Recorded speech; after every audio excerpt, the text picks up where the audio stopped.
La historia de la redención. Capítulo 35. Organización evangélica. En aquellos días, como creciera el número de los discípulos, hubo murmuración de los griegos contra los hebreos, de que las viudas de aquellos eran desatendidas en la distribución diaria. Estos griegos procedían de otros países donde se hablaba el griego. La mayor parte de los conversos eran judíos que hablaban hebreo, pero estos vivían en el Imperio Romano y solo hablaban griego. Comenzaron a suscitarse murmuraciones entre ellos de que las viudas de lengua griega no recibían una ayuda tan generosa como las indigentes hebreas. Cualquier parcialidad de esta clase hubiera sido ofensiva para Dios, y rápidamente se tomaron medidas para restaurar la paz y la armonía entre los creyentes. El Espíritu Santo sugirió un método por medio del cual los apóstoles podrían ser aliviados de la tarea de distribuir ayudas a los pobres y otras responsabilidades similares, de manera que pudieran estar libres para predicar a Cristo.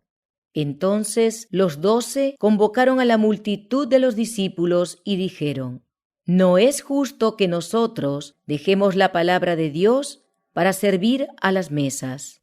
Buscad, pues, hermanos, de entre vosotros a 7 varones de buen testimonio, llenos del Espíritu Santo y de sabiduría, a quienes encarguemos de este trabajo, y nosotros persistiremos en la oración y en el ministerio de la palabra». De acuerdo con esto, la Iglesia seleccionó 7 hombres, llenos de fe y de la sabiduría del Espíritu de Dios, para que atendieran los asuntos relativos a la causa. Se eligió primero a Esteban. Era judío de nacimiento y religión, pero hablaba griego y estaba bien versado en las costumbres y las maneras de los griegos. Se consideró que era la persona más apropiada para estar al frente de la tarea de supervisar y distribuir los fondos destinados a las viudas, los huérfanos y los pobres. Esta selección satisfizo a todos, de modo que se calmaron la insatisfacción y las murmuraciones. Los 7 elegidos fueron solemnemente separados para el cumplimiento de sus deberes mediante la oración y la imposición de manos. Los que fueron así ordenados no quedaron excluidos por ello de la enseñanza de la fe. Por el contrario, se nos dice que Esteban, lleno de gracia y de poder, hacía grandes prodigios y señales entre el pueblo.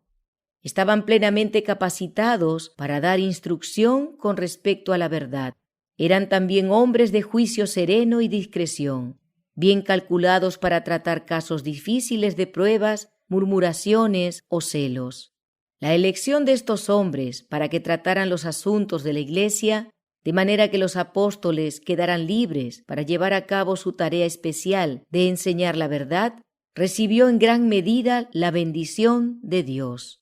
La Iglesia progresó en cantidad y fortaleza, y crecía la palabra del Señor, y el número de los discípulos se multiplicaba grandemente en Jerusalén. También muchos de los sacerdotes obedecían a la fe.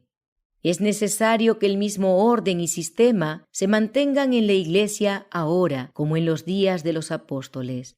La prosperidad de la causa depende en gran medida de que sus diversos departamentos estén a cargo de hombres hábiles, bien capacitados para ocupar sus puestos.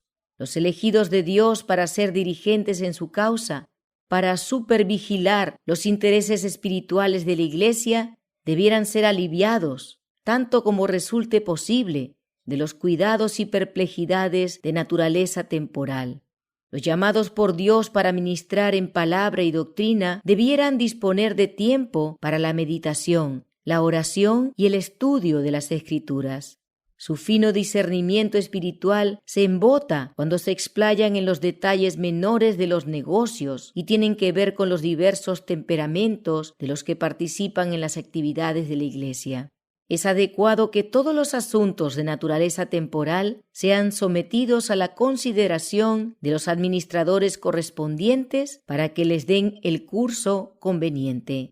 Pero si son tan difíciles que su sabiduría no alcanza para resolverlos, debieran ser sometidos al consejo de los que tienen la misión de sobrevigilar la obra de la Iglesia entera.